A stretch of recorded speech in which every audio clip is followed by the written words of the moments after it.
नमस्कार साथियों, मैं बबलू धाकर स्वागत करता हूं आप सभी का धरणीधर एग्रो क्लासेज के ऑनलाइन प्लेटफॉर्म। साथियों, आज हम चर्चा करने वाले हैं उस विषय का नाम है जीपीबी जेनेटिक्स एंड प्लांट ब्रीडिंग 312 के बारे में हम आज चर्चा करने वाले हैं। इसके अंदर हम आज डिस्कस करेंगे आईपीआर। आईपीआर का पूरा नाम होता है इंटेलेक्चुअल प्रॉपर्टी राइट्स होता है, यानी बौद्धिक संपदा अधिकार होता है। जो आईपीआर है इसका हमने सिलेबस डिस्कस पहले कर चुके हैं, कल इसका हमने सिलेबस डिस्कस किया था। आज हम आईपीआर के बारे में विस्तार से देखेंगे। आईपीआर क्या होता है, इसका अर्थ क्या होता है, डेफिनेशन क्या होती है, इसके प्रकार क्या होते हैं इन सभी के बारे में हम चर्चा करेंगे।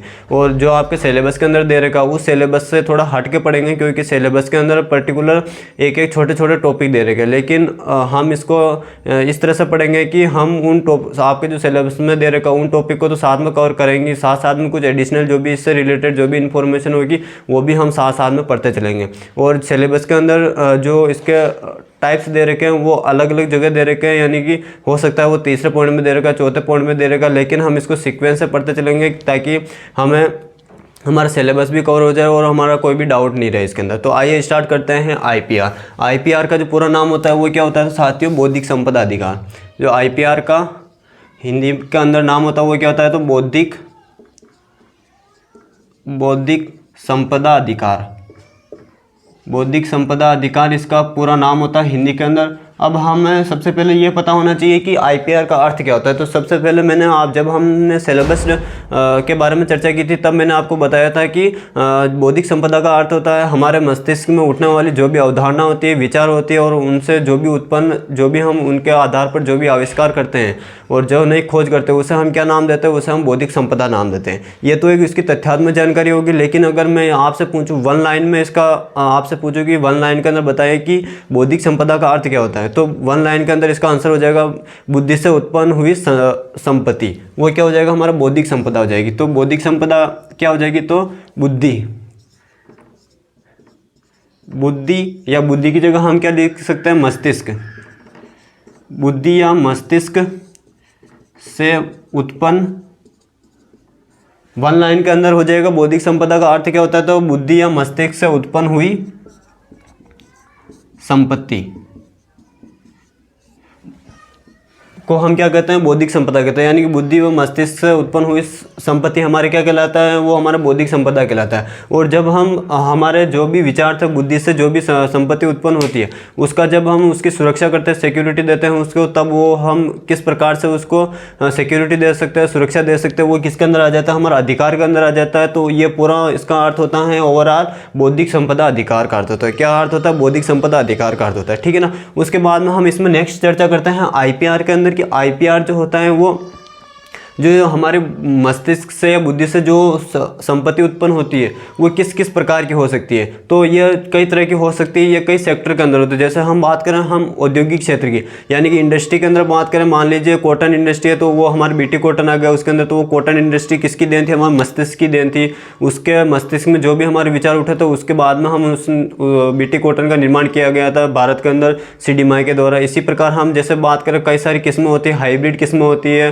कंपोजिट किस्में होती है, वो भी जब भी उसका हम कोई भी क्रॉस करवाते हैं तो हमारे मस्तिष्क में उठने वाले विचारों के आधार पर, हमारी अवधारणाओं के आधार पर करते हैं। हम कोई भी नया प्रैक्टिकल करते हैं, नया प्रयोग करते हैं तो हमारे मस्तिष्क के बेस पर करते हैं, ठीक है ना। तो ये होता है हमारा औद्योगिक क्षेत्र में। इसके अतिरिक्त हम बात करें वैज्ञानिक क्षेत्र के अंदर, या फिर हम कह सकते हैं अंतरिक्ष अनुसंधान क्षेत्र के अंदर, तो अंतरिक्ष के अंदर भी हम जैसे कई सारी बार सुनते हैं कि इस हमारा जो अंतरिक्ष अनुसंधान संस्था इसरो वो कई सारे मिशन भेजते हैं। जैसे मंगलयान मिशन हो गया, चंद्रयान 2 हो गया, चंद्रयान 3 हो गया, नाविक का हाल ही में उसने निर्माण किया था, हाल ही में अग्नि 5 का निर्माण किया था। तो जो ये डिफेंस से रिलेटेड जो भी सेक्टर होता है उसके अंदर भी हमारा आईपीआर काम करता है, ठीक है ना। इसके अतिरिक्त हम बात करें रचनात्मक एवं कला के क्षेत्र में, साहित्य के क्षेत्र में भी कई सारे हम उपन्यास लिखते हैं, रचनाएं का निर्माण करते हैं, कविताएं लिखते हैं, गीत गाते हैं, गाने गाते हैं, या फिर हमारी वॉइस आवाज़ हो गई, फिल्मों की रचना करते हैं। तो वो भी हमारे मस्तिष्क के आधार पर ही हम क्या करते हैं, मस्तिष्क में जो भी हमारी अवधारणाएं उठती हैं या फिर विचार उठते हैं उनके आधार पर हम कई सारी फिल्मों का निर्माण करते हैं। जैसे कई सारी बाहुबली फिल्म हो गई, या फिर हमारे हम कह सकते हैं क्रांतिकारी के ऊपर फिल्म हो गई, या फिर महापुरुषों के ऊपर फिल्म हो गई। तो ये कई सारे जो भी होते हैं वो साहित्य के क्षेत्र में होते हैं और कला के क्षेत्र में भी दिए जाते हैं। कला के क्षेत्र में भी हमारा आईपीआर काफ़ी महत्वपूर्ण भूमिका निभाता है। जैसे कला के क्षेत्र में जैसे हम बात करें कोई अगर मूर्ति बना रहा है तो वो उसकी एक कला हो गई, अगर कोई साड़ी बना रहा है तो उसकी एक वो कला हो जाएगी, और उसमें कुछ वो परिवर्तन करता रहता है, जिसके कारण से वो अलग अलग अपने विचारों के आधार पर, अवधारणाओं के आधार पर वो नई नई संपत्ति बनाता रहता है। तो जो भी हम कह सकते हैं आईपीआर का जो अर्थ होता है वो ओवरऑल हमें केवल एग्रीकल्चर सेक्टर के अंदर पढ़ना है ये, लेकिन हमें ओवरऑल भी साथ साथ में ये भी पता होना चाहिए कि आईपीआर किस किस सेक्टर के अंदर दिया जाता है, किस किस सेक्टर के अंदर काम करता है। तो आईपीआर जनरली सभी क्षेत्र में लगभग ये 4 सेक्टर में मेन रूप से काम करता है। औद्योगिक क्षेत्र में, वैज्ञानिक क्षेत्र के अंदर, कला के क्षेत्र में और साहित्य के क्षेत्र में काम करता है।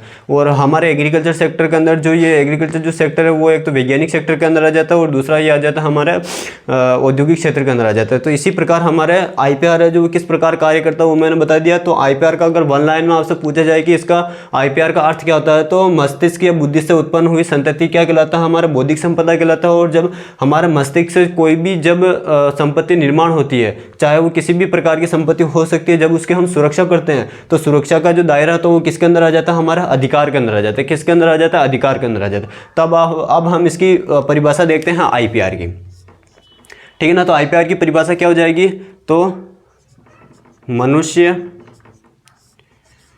के विचारों,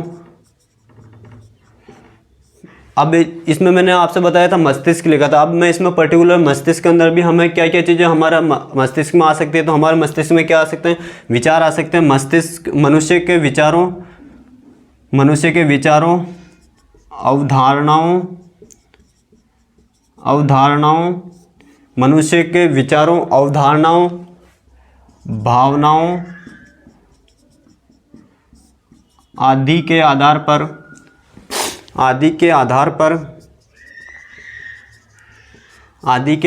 पर किए गए, इसकी परिभाषा हो जाएगी मनुष्य के विचारों, अवधारणाओं, भावनाओं आदि के आधार पर किए गए नए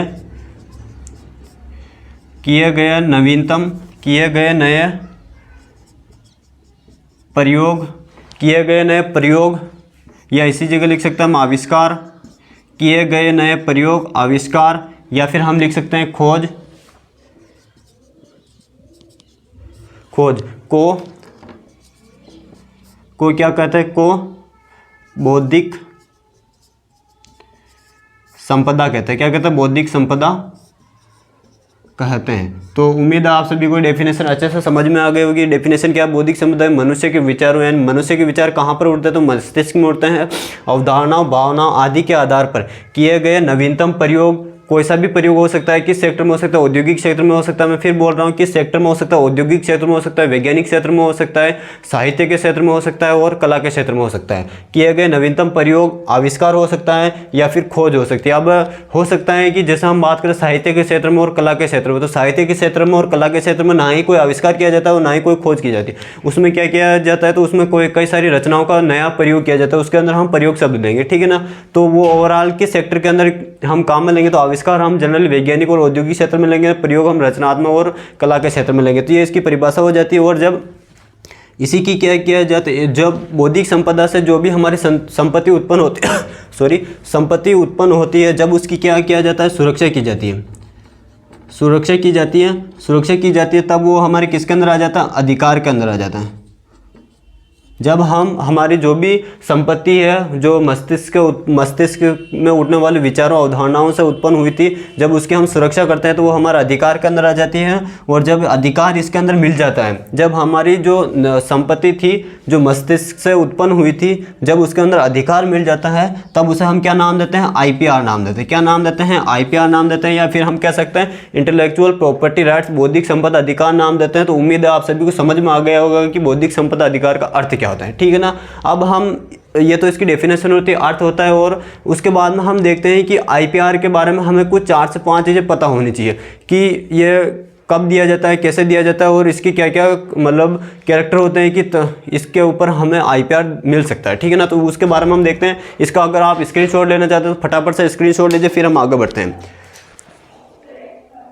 अब हम इसमें देखते हैं साथियों आगे कि आईपीआर के लिए जो या बौद्धिक संपदा अधिकार जो है, इसके लिए क्या क्या इसके कैरेक्टर होते हैं, या फिर हम इसका सीधा सीधा कह सकते हैं आईपीआर के गुण। तो जो इसी के अंदर आप अगला टॉपिक डालना आईपीआर के प्रमुख कैरेक्टर क्या है, गुण क्या है। तो सबसे पहले हम बात करें आईपीआर क्या है, तो एक निजी अधिकार है। किस प्रकार का अधिकार है, निजी एवं कानूनी अधिकार है। निजी और कानूनी अधिकार कैसे है वो मैं अभी थोड़ी देर बाद में बताता हूँ। तो ये आईपीआर कैसा है, एक तो ये क्या है, निजी एवं क्या कैसा है, कानूनी अधिकार है। ये कैसा अधिकार है, तो निजी एवं कानूनी अधिकार है। अब ये निजी एवं कानूनी अधिकार कैसा है, तो जैसे मान लीजिए निजी का अर्थ क्या हो जाएगा, यहाँ पर हो सकता है कोई पर्टिकुलर ह्यूमन हो सकता है, मानव हो सकता है, या पर्टिकुलर कोई भी प्राइवेट इंडस्ट्री हो सकती है या प्राइवेट संस्था हो सकती है। तो उसके द्वारा अगर कोई भी नई खोज की जाती है, नया प्रयोग किया जाता है, तो वो उसका खुद का, अगर वो उसकी सुरक्षा के लिए खुद पेटेंट लेना चाहती है तो उसका खुद का निजी अधिकार हो जाएगा। जैसे उदाहरण की बात करें, जैसे अभी हाल ही में कोविड-19 की कई सारी वैक्सीनें बनाई गई, अलग अलग देशों के द्वारा अलग अलग वैक्सीन बनाए गए। जैसे हम बात करें इंडिया के अंदर कोविशील्ड और कोवैक्सीन बनाई गई थी, ठीक है ना। वो ICMR के द्वारा बनाई गई थी और एक सीरम इंस्टीट्यूट के द्वारा बनाई गई थी। इसी प्रकार हम बात करें स्पुतनिक जो वैक्सीन थी वो रूस के द्वारा सबसे पहले विश्व में अगर कोविड-19 की जो वैक्सीन डेवलप की गई थी वो स्पुतनिक के द्वारा विकसित की गई थी और स्पुतनिक एक कंपनी का नाम है। उसी के आधार पर उसका नाम क्या रखा गया था, स्पुतनिक कोविड वैक्सीन रखा गया था, ठीक है ना। तो वो कंपनी के द्वारा, वो एक निजी कंपनी है, उस निजी कंपनी के द्वारा उस वैक्सीन का आविष्कार किया गया था। कौन सी वैक्सीन, तो स्पुतनिक वैक्सीन का आविष्कार किया गया था। और उसकी सुरक्षा के लिए वो क्या करेगी, जो रूस है वहाँ की गवर्नमेंट के द्वारा उस पर पेटेंट ले लेगी या फिर कॉपीराइट ले लेगा या फिर ट्रेडमार्क ले लेगा, कोई भी वहाँ पर वो उसकी सुरक्षा के लिए कोई सा भी कदम उठा सकता है। तो उसका निजी अधिकार होगा। और वो निजी अधिकार किसके अंदर आ जाता है, हमारा IPR के अंदर आ जाता है, ठीक है ना। तो वो निजी अधिकार भी होगा कौन सा, जैसे मैंने अभी आपको बताया कोविड-19 वैक्सीन के लिए जो जितनी भी वैक्सीन है वो सारी किसके अधिकार के अंदर आ जाते हैं, निजी अधिकार के अंदर आ जाती है। और जब किसी को निजी अधिकार मिल जाता है तो किसके अंदर आ जाता है, कानूनी अधिकार के अंदर आ जाता है। यानी कि मान लीजिए जैसे मैंने अभी आपको बताया स्पुतनिक वैक्सीन के बारे में, अगर स्पुतनिक वैक्सीन की जो भी उसके अंदर फॉर्मूला यूज़ किए गए हैं उसी फॉर्मूले का अगर कोई दूसरा यूज़ करता है या चुरा लेता है कोई, या किसी भी कारणवश से लीक हो जाता है और बाद में वो उसी प्रकार का सेम स्पुतनिक जैसी वैक्सीन बना लेता है, उसका नाम दूसरा रख लेता है, तो स्पुतनिक के द्वारा जिस कंपनी के द्वारा उसको चुराया गया या जिसके द्वारा उसको चुराया गया उस पर वो क्या कर सकता है, कानूनी कार्रवाई कर सकता है। क्योंकि जैसे हम ये अधिकार मिल जाता है हमें IPR का, तो वो हमें कानूनी दायरे के अंदर आ जाता है कि ये फॉर्मूला आप ना ही किसी को दिखा सकते हो, ना ही ये फॉर्मूला आप हमसे कोई चुरा सकता है। तो वो हमारे कानूनी अधिकार के दायरे के अंदर आ जाता है। नंबर 2 बात करें, जो IPR है ये कहाँ पर दिया जाता है, तो किसी देश की सीमा के भीतर दिया जाता है। ये IPR है, जो IPR कहाँ दिया जाता है, तो किसी देश की सीमा के भीतर ही दिया जाता है। किसी देश की सीमा के भीतर ही दिया जाता है। जैसे हम बात करें इंडिया की बात करें, तो इंडिया के अंदर जो भी नवीनतम प्रयोग होंगे, जो भी नवीनतम आविष्कार होंगे, जो भी नवीनतम खोज होंगी, उनके अंदर जो उनको सुरक्षा के लिए जो भी IPR या उनको जो भी सुरक्षा के लिए जो अधिकार दिए जाएंगे उस देश के सीमा के भीतर ही वो मान्य रहेंगे। मान लीजिए भारत के अंदर किसी वैज्ञानिक के द्वारा कोई नई खोज की जाती है और उस खोज को वह विदेशों में जाकर या दूसरे देश में जाकर वो नई खोज करता है, तो उसे वहाँ की गवर्नमेंट उसे वो अधिकार नहीं देगी, क्योंकि ये केवल उसी देश की सीमा के भीतर रहता है जिस देश के अंदर उसकी खोज की गई है। जैसे हम बात करें स्पुतनिक जो वैक्सीन है, उसको केवल स्पुतनिक वैक्सीन की जो मान्यता है वो केवल जो उसके पास में कानूनी अधिकार है वो केवल उसी देश के पास में रहेंगे, दूसरे देश के पास में कानूनी अधिकार नहीं रह सकता है। हालांकि उसका जो यूटिलाइजेशन उपयोग है वो अदर देश भी कर सकते हैं, अदर देश के लोग भी कर सकते हैं, लेकिन उसका जो कानूनी अधिकार रहेगा वो सारा कानूनी अधिकार किसके पास में रहेगा, उस देश की सीमा के भीतर ही रहेगा। अगर उसके ऊपर कोई भी कानूनी कार्रवाई करनी होगी तो कानूनी कार्रवाई उस देश जिस देश के अंदर उसको मान्यता होगी उसी देश के अंदर उसकी जन सुनवाई की जाएगी, ठीक है ना। तो हम कई बार सुनते हैं कि कई सारी ऐसी कंपनियां होती है जो विदेशी कंपनियां होती है, लेकिन उनके केस हमारे इंडिया के अंदर चलते हैं। और इंडिया की भी कई सारी ऐसी कंपनियां होती है जिनके होती है वो विदेशी कंपनी होती है, लेकिन उनके केस उन्हीं के देश में चलते हैं और वो जो व्यक्ति होता है वो इंडिया का होता है। तो ये जो भी वो केस चलते हैं वो सारे इसी के दायरे में चलते हैं, क्योंकि किसी भी देश के भीतर ही क्या दिया जाता है, हमको IPR दिया जाता है, ठीक है ना। ये इसका पॉइंट हो जाएगा। नंबर 3 बात करें हम, नंबर 3 हो जाएगा कि जो IPR है ये किस क्षेत्र में दिया जाता है। तो IPR किस क्षेत्र में दिया जाता है, तो ये याद रखना आप, किस क्षेत्र के अंदर दिया जाता है। तो पहला तो दिया जाता है औद्योगिक क्षेत्र के अंदर, किस किस क्षेत्र के अंदर दिया जाता है, तो औद्योगिक क्षेत्र के अंदर हमको आईपीआर दिया जाता है। इसके अतिरिक्त हम बात करें वैज्ञानिक क्षेत्र के अंदर, वैज्ञानिक क्षेत्र के अंदर कई सारे वैज्ञानिक होते हैं जो नई नई खोज करते हैं। वैज्ञानिक क्षेत्र के अंदर भी हमारा एग्रीकल्चर सेक्टर आ जाएगा, डिफेंस सेक्टर आ जाएगा, इसी के साथ में हमारा स्पेस सेक्टर आ जाएगा। तो हमारे किसके अंदर आ जाएगा, वैज्ञानिक सेक्टर आ जाएगा। और साथ ही साथ में किसके अंदर दिया जाता है, तो साहित्य एवं कला के क्षेत्र में, साहित्य एवं कला के क्षेत्र में क्या दिया जाता है, हमको आईपीआर दिया जाता है। औद्योगिक क्षेत्र हमने बात की, इंडस्ट्री हो गई, कोई सी भी इंडस्ट्री हो सकती है, कॉटन इंडस्ट्री हो सकती है, बैम्बू इंडस्ट्री हो सकती है, पेपर इंडस्ट्री हो सकती है, लेक इंडस्ट्री हो सकती है, कई सारी इंडस्ट्री हो सकती है। वैज्ञानिक की बात की हमने, साहित्य की बात करें तो साहित्य के अंदर हम कई सारी रचनाओं का उपयोग करते हैं। जैसे हम कई सारी कॉपियाँ लिखते हैं, फिल्म की रचनाएँ करते हैं, हम इसी के साथ में फिल्म बनाते हैं, गाने बनाते हैं, वॉइस हो गए, वो हमारे किसके अंदर आ जाता है, साहित्य और कला के क्षेत्र के अंदर आ जाता है। ठीक है ना। तो ये इन 4 क्षेत्र के अंदर दिया जाता है आईपीआर। तो प्रश्न पूछा जा सकता है कि आईपीआर किन क्षेत्रों के अंदर दिया जाता है, तो मेजर जो दिया जाता है वो औद्योगिक, वैज्ञानिक, साहित्य एवं कला के क्षेत्र में आईपीआर दिया जाता है। इतना हमको पता होना चाहिए। तो ये इसके कैरेक्टर होते हैं, किसके कैरेक्टर होते हैं, आईपीआर के 3 कैरेक्टर होते हैं मेनली। निजी एवं कानूनी अधिकार है, किसी देश की सीमा के भीतर दिया जाता है और किस क्षेत्र में दिया जाता है, तो औद्योगिक, वैज्ञानिक, साहित्यिक और रचना कला के क्षेत्र में हमको मिलता है। उसके बाद में हम देखते हैं आईपीआर का प्रकार, यानी कि आईपीआर के कितने प्रकार होते हैं उनके बारे में हम चर्चा करते हैं। इसका अगर आप स्क्रीनशॉट लेना चाहते हैं तो फटाफट से स्क्रीनशॉट लीजिए। उसके बाद में हम आगे बढ़ते हैं कि इसके प्रकार कितने हैं आईपीआर के। तो जनरली जो आईपीआर के जो प्रकार है साथियों, वो आईपीआर के लगभग 6 से 7 प्रकार है। अलग अलग जगह अलग अलग बताया गया है, लेकिन जो मेजर जो इसके टाइप्स होते हैं वो कितने टाइप्स होते हैं, तो 6 टाइप्स होते हैं। उन 6 प्रकार के बारे में हमको देखना है। सबसे पहले हम उनके नाम देखेंगे और उनका उपयोग कहाँ कहाँ किया जाता है शॉर्ट में देखेंगे। उसके बाद में हम पर्टिकुलर एक के बारे में चर्चा करेंगे कि कौन सा जो इसका प्रकार है उसके बारे में हम विस्तार से, उसके बारे में जो भी जानकारी होगी वो हमें पता होनी चाहिए। ठीक है ना। तो अब देखते हैं हम आईपीआर के प्रकार। आईपीआर के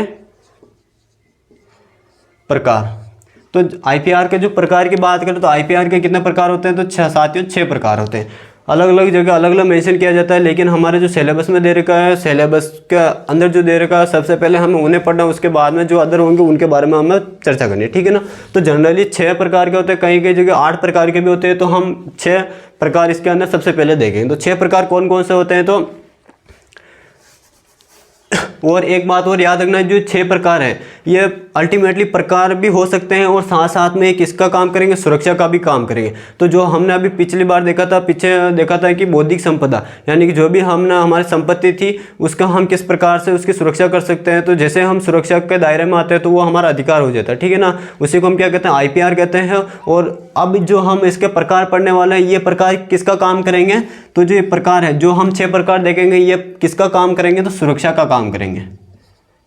किसका काम करेंगे, सुरक्षा का कार्य करेंगे। तो ये भी आप याद रखना कि जो इसके प्रकार होंगे वो किसका काम करेंगे, सुरक्षा का कार्य करेंगे। तो हमारे इसी के साथ में 2 क्वेश्चन कंप्लीट हो जाएंगे। अगर प्रश्न पूछा जाता है कि आईपीआर के अंदर जो संपत्ति की जो सुरक्षा की जाती है उसके बारे में लिखना है तो भी वो यही होंगे, और इसका अगर प्रकार के बारे में लिखना है तो भी उसका आंसर यही होगा। ठीक है ना। उम्मीद आप सभी को ये समझ में आ गया हो। अब हम इसके 6 नाम देखते हैं कि 6 नाम कौन कौन से हैं। नंबर फर्स्ट होगा इसके अंदर कॉपीराइट। कॉपीराइट, ठीक है ना। कॉपीराइट क्या होता है, चिंता मत कीजिए, इसके बारे में हम विस्तार से पढ़ेंगे। इसके लिए कौन सा एक्ट है, वर्तमान में कौन सा एक्ट चल रहा है, कौन से मिनिस्ट्री के अंदर ये कार्य करता है और किस किस के लिए कॉपीराइट हम ले सकते हैं। ठीक है ना। नंबर फर्स्ट हो जाएगा कॉपीराइट। नंबर सेकंड की बात करें, नंबर सेकंड हो जाएगा हमारे यहाँ पर पेटेंट। नंबर फर्स्ट हो जाएगा कॉपीराइट, नंबर सेकंड हो जाएगा पेटेंट, नंबर थर्ड हो जाएगा इसमें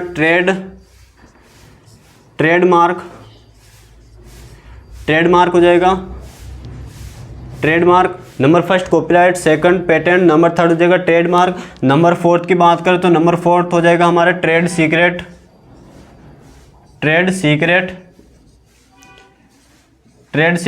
नंबर फिफ्थ की बात करें, नंबर फिफ्थ हो जाएगा हमारे औद्योगिक डिजाइन।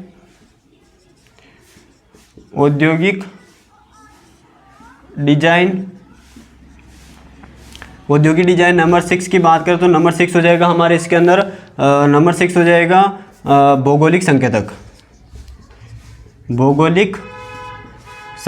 क्या होते हैं इनके बारे में भी हम चर्चा करेंगे। संकेतक ठीक है ना। तो ये जनरली 6 प्रकार के होते हैं, और भी कई प्रकार के होते हैं, लेकिन मेनली हमें इन 6 के बारे में विस्तार से पढ़ना है। और इनके बारे में पढ़ना है, साथ ही साथ में हमें पेटेंट के बारे में तो विस्तार से पढ़ना है। और आपका सिलेबस के अंदर पेटेंट विस्तार से दे रखा है कि पेटेंट एक्ट क्या है, 1970 का एक्ट क्या है, उसके बाद में जो संशोधित किया गया था उसके बारे में हमको पढ़ना है, पेटेंट के बारे में। अब इनके सबसे पहले हमें नाम याद होने चाहिए कि IPR के कितने प्रकार होते हैं। 6 प्रकार होते हैं। और ये किसका काम करते हैं? सुरक्षा का काम करते हैं। किसकी सुरक्षा का काम करते हैं? तो ये किसकी सुरक्षा का काम करते हैं? IPR की सुरक्षा का काम करते हैं। IPR क्या होता है? तो बुद्धि से उत्पन्न हुई संपत्ति को क्या कहते हैं हम? बौद्धिक संपदा कहते हैं। और जब उसकी सुरक्षा की जाती है तो अब उसे हम क्या कहते हैं? IPR के अंदर उसको हम रखते हैं। ठीक है ना। तो इसके कितने प्रकार होते हैं? तो 6 प्रकार है। कौन कौन से? कॉपीराइट आपके सिलेबस में दे रखा, ट्रेड सीक्रेट दे रखा, औद्योगिक डिजाइन दे रखा, भौगोलिक संकेतक, ट्रेडमार्क और पेटेंट। ये 6 के 6 आपके सिलेबस के अंदर दे रखा। और अगर कोई भी इसके अंदर छूट भी जाता है तो भी चिंता मत कीजिएगा, उसे हम सिलेबस के अकॉर्डिंग कवर करते चलेंगे। लेकिन जो सबसे पहले सीक्वेंस से हमें पढ़ना है उसके बारे में हमको इन्फॉर्मेशन पता होनी चाहिए। तो कॉपीराइट, ट्रेड सीक्रेट, पेटेंट, औद्योगिक डिजाइन, ट्रेडमार्क और भौगोलिक संकेतक। अब सबसे पहले मैं इनके बारे में कुछ छोटे छोटे जो मेन पॉइंट है उनके बारे में बता देता हूँ कि कॉपीराइट क्या होता है, पेटेंट क्या होता है, ट्रेडमार्क क्या होता है, ट्रेड सीक्रेट, औद्योगिक डिजाइन और भौगोलिक संकेतक क्या होता है। ठीक है ना। सबसे पहले हम बात करते हैं किसकी? कॉपीराइट की। कॉपीराइट का अर्थ क्या होता है? तो जनरली जो कॉपीराइट का जो अर्थ होता है, कॉपीराइट का अर्थ होता है कि यदि हम कोई भी हम कह सकते हैं रचनात्मक और जो भी साहित्य का जो क्षेत्र होता है उसके अंदर हम क्या चीज़ ले सकते हैं? तो कॉपीराइट ले सकते हैं। यानी कि मान लीजिए साहित्य के क्षेत्र में और कला के क्षेत्र में, या फिर हम कह सकते हैं रचनात्मक, जिनकी हम रचना कर सकते हैं। अब रचना किस किस की कर सकते हैं? हम फिल्म की रचना कर सकते हैं, गाने की रचना कर सकते हैं हम, इसके अतिरिक्त हम मूर्ति की रचना कर सकते हैं, इसके अतिरिक्त हम कई सारी बुक्स लिख सकते हैं। तो वो हमारे किसके अंदर आ सकते हैं? रचना के अंदर, रचनात्मक कार्य के अंदर आ सकते हैं। तो जो भी रचनात्मक, साहित्यिक और या फिर हम कह सकते हैं कलात्मक जो भी कार्य होते हैं, और उन क्षेत्रों के अंदर जो उसकी सुरक्षा के लिए हम कौन सा अधिकार ले सकते हैं? तो कौन सा अधिकार ले सकते हैं? कॉपीराइट का अधिकार ले सकते हैं। और जैसे हम किसी भी जैसे हम उदाहरण के रूप में मानते हैं, लेते हैं आवाज़ लेते हैं, यानी कि वॉइस लेते हैं, या फिर गाने लेते हैं, या फिर संगीत लेते हैं। जैसे हम बात करें संगीत लेते हैं तो कई सारे संगीत ऐसे होते हैं जिनके ऊपर कॉपीराइट आ जाता है। और जैसे ही कॉपीराइट आता है तो उसके ऊपर हमें अधिकार मिल जाता है कि हम उसके ऊपर हम केस कर सकते हैं। और कई सारी आपने बुक्स भी अगर परचेज़ की होगी तो उसके स्टार्टिंग के अंदर जो भी 3-4 पेज होते हैं उसके अंदर लिखा हुआ होता है कि इसके सारे अधिकार जो भी इसके लेखक है उनके पास में संरक्षित है, और जहाँ से भी इसको पब्लिश किया जाता है उसके पास में उसके संरक्षित होते हैं। और अगर इसका कॉपीराइट करते हुए कोई भी व्यक्ति पकड़ा जाता है तो जो भी इसके कानूनी दायरे के अंदर जो भी इसके सज़ा का प्रावधान होगा वो सारे के सारे जो भी होगा, जिस पर्टिकुलर स्टेट से और डिस्ट्रिक्ट से वो व्यक्ति बिलोंग करता है, जिसके द्वारा पुस्तक लिखी जाती है, वहीं के द्वारा उसको मान्य होगा। जैसे उदाहरण की बात करें, हम कल्याणी पब्लिकेशन की बात करें तो कल्याणी पब्लिकेशन के द्वारा अगर कोई भी बुक पब्लिश की जाती है और उसी की अगर हूबहू कोई फोटोकॉपी कर लेता है तो उसके ऊपर कल्याणी पब्लिकेशन केस कर सकती है। किसके तहत? कॉपीराइट के तहत, क्योंकि उसके कॉपीराइट जो भी उसका लेखक था उसके सारे अधिकार किसके पास में है? या तो एक तो कल्याणी पब्लिकेशन के पास में, और नंबर 2 हो जाएगा एक जो भी उस पुस्तक को लिखने वाला है उस लेखक के पास में। अगर कोई उस लेखक के द्वारा लिखी गई पुस्तक की कॉपी कर लेता है तो वो लेखक उसके ऊपर केस कर सकता है। किसके तहत? कॉपीराइट के तहत। और उसके जो भी प्रावधान होंगे, यानी कि कानूनी होगी, जो भी कानूनी कार्रवाई होगी, जो भी सजा का प्रावधान होगा, वो पर्टिकुलर उस व्यक्ति के ऊपर डिपेंड करता है कि वो पर्टिकुलर व्यक्ति उसको कहाँ पर वो ले जाना चाहता है। मान लीजिए अगर वो उसी जिस ज़िले के अंदर वो रहता है, अगर उसी में वो सुनवाई करवाना चाहता है तो चाहे व्यक्ति कहीं का, चाहे अमेरिका का ही क्यों व्यक्ति क्यों ना हो, लेकिन उसको अमेरिका से वहाँ पर उस व्यक्ति के जहाँ पर वो जिस ज़िले में रहता है वो वहाँ पर उसको सुनवाई के लिए आना होगा। ये होता है हमारा कॉपीराइट। ठीक है ना। कॉपीराइट क्या होता है और इसे ब्रीफ में हम देखेंगे, लेकिन ओवरऑल मैंने समझा देगी कॉपीराइट किस किस पर हम ले सकते हैं। मेजरली हम फिल्मों पर ले सकते हैं, रचनात्मक कार्य हो सकते हैं, फिर हमारे आवाज़ हो गई, इस पर भी ले सकते हैं हम। इसी के साथ साथ में हम संगीत पर ले सकते हैं, गानों पर ले सकते हैं, पुस्तकों पर ले सकते हैं, डेटाबेस पर ले सकते हैं। तो ये हमारे कॉपीराइट आता है। और जैसे हम आजकल ऑनलाइन डिजिटल ज़माने में चल रहे हैं तो इस पर भी कई सारी चीज़ों पर कॉपीराइट आता है। कहीं पर क्लास पर कई सारी ऐसी क्लासेस होती है जिन पर कॉपीराइट आता है, कई सारा कंटेंट होता है जिनके ऊपर कॉपीराइट ऑटोमेटिक आ जाता है, तो वो कॉपीराइट इसमें हम ले सकते हैं। नंबर बात करते हैं पेटेंट। पेटेंट क्या होता है? तो पेटेंट जनरली जो जिन चीज़ों पर दिया जाता है वो किन पर दिया जाता है? तो आविष्कार, जितने भी नए आविष्कार होते हैं उन पर क्या दिया जाता है? पेटेंट दिया जाता है। और पेटेंट की जो सीमा होती है वो 20 वर्ष की होती है। कितने वर्ष की होती है? 20 वर्ष की होती है। और पेटेंट, नए आविष्कारों पर क्या दिया जाता है? हमको पेटेंट दिया जाता है, ठीक है ना, सुरक्षा के लिए। नंबर बात करें ट्रेडमार्क। ट्रेडमार्क का अर्थ क्या होता है? तो इसे हम हिंदी में कह सकते हैं व्यापार चिन्ह, ठीक है ना। इसको हिंदी में क्या कहते हैं? ट्रेड का अर्थ होता है व्यापार और मार्क का अर्थ होता है चिन्ह, यानी कि व्यापार चिन्ह। अब ये क्या होता है? तो कई सारी जगह आपने ऐसे देखा होगा या फिर कई कंपनियों का मार्क आपने देखे होंगे, चिन्ह देखे होंगे, जिनका हम केवल उनको पहचान कर ही हम बता सकते हैं कि ये उस कंपनी का लोगो है या फिर उस कंपनी के द्वारा इस प्रोडक्ट को बनाया जाता है। जैसे हम उदाहरण की बात करें तो एक मिनट रुकना आप। जैसे हम उदाहरण की बात करते हैं तो मैं आपको एक उदाहरण से समझाना चाहता हूँ। यह जो ट्रेड चिन्ह होता है या ट्रेड मार्क होता है, यह ट्रेड मार्क किस प्रकार से काम करता है? तो मैं आपको माचिस का एग्जांपल देने वाला हूँ। तो ये सबसे पहले आप इस माचिस को देखना। इस माचिस के ऊपर जो लोगो लगा हुआ है, किसका लगा हुआ है? कमल का लोगो लगा हुआ है। किसका लगा हुआ है? तो कमल के फूल का लोगो लगा हुआ है। और जैसे हम इस कमल के फूल को पहचानेंगे तो जैसे हम इस लोगो को देखते हैं और इस लोगो को देखने के बाद में हमको पता चल जाएगा कि मार्केट के अंदर जो माचिस आ रही इस लोगो के नाम से या इस व्यापारिक चिन्ह के नाम से, उसका नाम क्या हो जाएगा? तो उसका हो जाएगा महान कमल हो जाएगा। क्या होगा? महान कमल हो जाएगा, ठीक है ना। और इसके पीछे भी ये लोगो लगा हुआ है, उसके बारे में इसकी पूरी डिटेल लिखी हुई है कि ये कहाँ से आता है और किसके द्वारा पब्लिश किया जाता है, वो सारी इसके ऊपर लिखी हुई है। सेम ऐसी कैसे अगर हम माचिस की बात करें तो जैसे आपने बंगाल टाइगर का नाम सुना होगा। बंगाल टाइगर के नाम का जो चिन्ह है बंगाल टाइगर का, उस चिन्ह के नाम से भी माचिस आती है। तो ये जो ट्रेड, जैसे ही ये चिन्ह मिल जाता है तो उसमें हमें व्यापार के अंदर पता चल जाता है कि कौन सा प्रोडक्ट हो सकता है सेम है, लेकिन उनके डिफरेंट हम उनमें आसानी से कर सकते हैं। और जैसे अगर इसकी कोई कॉपी करता है या इसी के समान अगर कोई नया लोगो बनाकर इसी का माल सप्लाई करने लग जाता है तो उसका अंदर हम ट्रेडमार्क एक्ट के तहत उसका ऊपर हम कानूनी कार्रवाई कर सकते हैं। जैसे एक और है ये माचिस, जैसे इसमें दिखा रखा है ये नरसी, ये माचिस है और इसके ऊपर पक्षी लगा हुआ है और एक स्टार बना हुआ। और जो ये लोगो है, इसी लोगों के आधार पर इस प्रोडक्ट की बिक्री होती है, वो लोग इसे पसंद करते हैं, ठीक है ना। इसी प्रकार हमने कई सारे बड़े बड़े लोगो भी सुने हैं। जैसे हम बात करें टाटा का जो लोगो होता है वो केवल टी लिखा हुआ आता है। टी जो टाटा जो मोटर्स कंपनी है उसके ऊपर केवल टी लिखा था, उसको हम देख के पहचान सकते हैं कि ये टाटा कंपनी का लोगो है और इस जो भी वो प्रोडक्ट है वो टाटा कंपनी का। और जैसे हम बात करें महिंद्रा कंपनी का, तो महिंद्रा कंपनी में कई जगह ऐसे हमारा एम लिखा आता है। तो जैसे एम लिखा हुआ आता है तो उसे हम वो जो चिन्ह होगा वो किसका होगा? ट्रेडमार्क यानी व्यापार का चिन्ह होगा। और उसके आधार पर हम बता सकते हैं कि किस कंपनी का लोगो और इसे लोग पसंद करते हैं, ठीक है ना। तो ये हमारे किसके अंदर आ जाता है? ट्रेडमार्क के अंदर आ जाता है। किसके अंदर आ जाता है? ट्रेडमार्क के अंदर आ जाता है। अब हम चर्चा करते हैं ट्रेड सीक्रेट, यानी ट्रेड का अर्थ हो जाएगा व्यापार और सीक्रेट का अर्थ हो जाएगा यानी छिपा हुआ।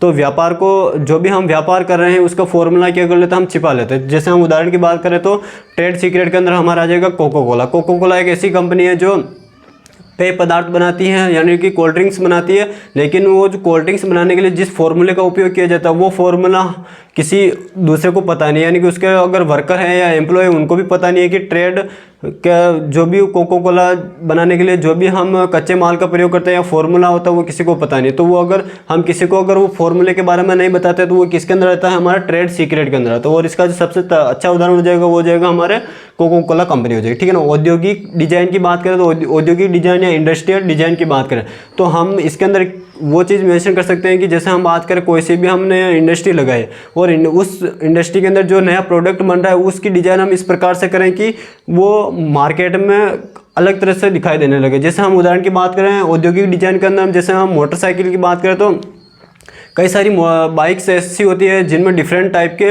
उसमें लोगो लगे होते हैं, उसके अंदर कलर्स होते हैं, उसके अंदर लाइनें होती है। जैसे हम बात करें हीरो की और होंडा की बात करें तो हीरो की जो बाइक आती है वो उसका जो पूरा मॉडल होता है उसका कलर अलग होता है, उसके अंदर जो लाइनिंग होती है वो अलग होती है, उसके अंदर जो डिज़ाइन होती है वो अलग होती है। और हम बात करें होंडा की तो होंडा के भी जो बाइक आती है वो अलग आती है, उसका पूरा मॉडल अलग रहेगा, मॉडल नंबर अलग रहेगा, उसके अंदर जो भी कलर रहेगा वो अलग रहेगा, लाइनिंग अलग रहेगी। तो इसके भी हमें वो किसके अंदर आ जाती है, इंडस्ट्रियल डिजाइन के अंदर आ जाती है, ठीक है ना। तो अगर समान प्रकार के जो उत्पाद होते हैं उनमें विभेद करने के लिए हम किसका उपयोग करते हैं, तो औद्योगिक डिजाइन का उपयोग करते हैं। किसका उपयोग करते हैं, औद्योगिक डिजाइन का उपयोग करते हैं। जैसे अभी मैंने बताया कई सारी बाइक्स आती है, कई सारी कंपनियों की बाइक्स आती है, कई सारी कंपनियों की कार आती है, तो उनमें विभेद करने के लिए हम किसका उपयोग करते हैं, इंडस्ट्रियल डिजाइन का उपयोग करते हैं, ठीक है ना। इसके बारे में भी हम विस्तार से पढ़ेंगे, लेकिन ओवरऑल औद्योगिक डिजाइन क्या होता है, तो एक समान प्रोडक्ट की पहचान विभेद करने के लिए हम किसका उपयोग करते हैं, औद्योगिक डिजाइन का यूज लेते हैं। भौगोलिक संकेतक की बात करें तो इसे इंग्लिश में किस नाम से जाना जाता है, तो इसको इंग्लिश में ज्योग्राफिक इंडिकेटर के नाम से इसको जाना जाता है, भौगोलिक संकेतक। भौगोलिक संकेतक ये थोड़ा अलग है, हालांकि ये आईपीआर के अंदर सुरक्षा का काम करता है, लेकिन भौगोलिक संकेतक ये निजी अधिकार नहीं होता है, ये एक सामुदायिक अधिकार होता है, या फिर किसी स्थान पर पाए जाने वाले समुदाय या और उस स्थान पर मौजूद जो भी स्थानिक किसी भी वैरायटी होगी तो उसको वहाँ पर उसको बढ़ावा मिलता है, तो वो होता है हमारा भौगोलिक संकेतक। जैसे हम बात करें दार्जिलिंग कहाँ पर स्थित हो, हम बात करें भौगोलिक संकेतक की, तो जैसे हम बात करें वेस्ट बंगाल के अंदर स्थित है कौन सा हमारा, एक दार्जिलिंग जिला है। दार्जिलिंग जिले की जो चाय है, दार्जिलिंग जिले की जो चाय है उस चाय को क्या मिला हुआ है, भौगोलिक संकेतक चिन्ह मिला है, यानी कि इसको शॉर्ट में जीआई टैग के नाम से जाना जाता है। और जो दार्जिलिंग की जो चाय है इसे 2004 के अंदर ये हमारे जीआई का टैग मिला था। और जैसे ही इसको जीआई टैग दिया गया था चाय को, जैसे ही इसको जीआई टैग मिला था वहाँ पर इसकी वैल्यू राष्ट्रीय बाजार में तो इसकी वैल्यू बढ़ती ही बढ़ती है, साथ ही साथ में इसके अंतर्राष्ट्रीय मार्केट में भी इसकी वैल्यू काफ़ी बढ़ गई। और साथ ही साथ में इसके अलावा जैसे किसी भी चीज़ को अगर भौगोलिक संकेतक या जीआई टैग मिल जाता है तो उसके कई सारे फ़ायदे होते हैं, उसके पर्यटन में भी फ़ायदा होता है, उसके विदेशी मुद्रा का लाभ प्राप्त होता है, साथ ही साथ में वहाँ की जो स्थानीय जनजाति है उनको फ़ायदा होता है, साथ ही साथ में जो जिस प्रोडक्ट को जीआई टैग मिल जाता है उस प्रोडक्ट की नेशनल और इंटरनेशनल मार्केट के अंदर पहचान काफ़ी ज़्यादा बढ़ जाती है। जैसे आपने दार्जिलिंग चाय का नाम सुना होगा, इसी के साथ में आपने सुना होगा बासमती राइस का नाम सुना होगा, तो बासमती राइस को भी क्या जीआई टैग मिला है। और आपने सुना होगा सोजत की जो मेहंदी है उसे भी जीआई टैग मिला हुआ। और ये जो जीआई टैग है ये कितने वर्षों के लिए दिया जाता है, तो 10 वर्षों के लिए दिया जाता है। और पेटेंट कितने वर्षों के लिए मिलता है, तो 20 वर्षों के लिए मिलता है, ठीक है ना। तो ये होता है हमारे ओवरऑल, मैंने शॉर्ट में बता दिया कि इनका अर्थ क्या होता है, इनको चिंता मत कीजिए, इनको विस्तार से पढ़ेंगे। कॉपीराइट क्या होता है, पेटेंट क्या होता है, ट्रेडमार्क, ट्रेड सीक्रेट, औद्योगिक डिजाइन और भौगोलिक संकेतक क्या होता है, इन सभी को हम डिटेल से पढ़ेंगे। लेकिन शॉर्ट में आपको पता होना चाहिए कि 1 लाइन के अंदर अगर प्रश्न पूछा जाता है कि भौगोलिक संकेतक क्या होता है तो हमें उसके बारे में कुछ इन्फॉर्मेशन पता होनी चाहिए जो मैंने आपको बता दी। फिलहाल आज के लिए हम इतना ही पढ़ेंगे। केवल आज हमने जो डिस्कस किया वो आईपीआर के बारे में डिस्कस किया, उसके कैरेक्टर के बारे में डिस्कस किया और उसके टाइप्स के बारे में डिस्कस किया। उसके बाद में हम इनको पर्टिकुलर एक एक को लेकर डिटेल से देखेंगे कि कॉपीराइट क्या होता है, पेटेंट क्या होता है, ट्रेडमार्क, इन सभी के बारे में हम डिटेल से इनको देखते हुए चलेंगे। अगर आपको ये सेशन समझ में आया है तो अपने साथियों के साथ में से ज़्यादा शेयर करें। और अभी तक आपने चैनल को सब्सक्राइब नहीं किया है तो चैनल को सब्सक्राइब करें। मिलते हैं नेक्स्ट क्लास में, तब तक के लिए जय हिंद, जय भारत।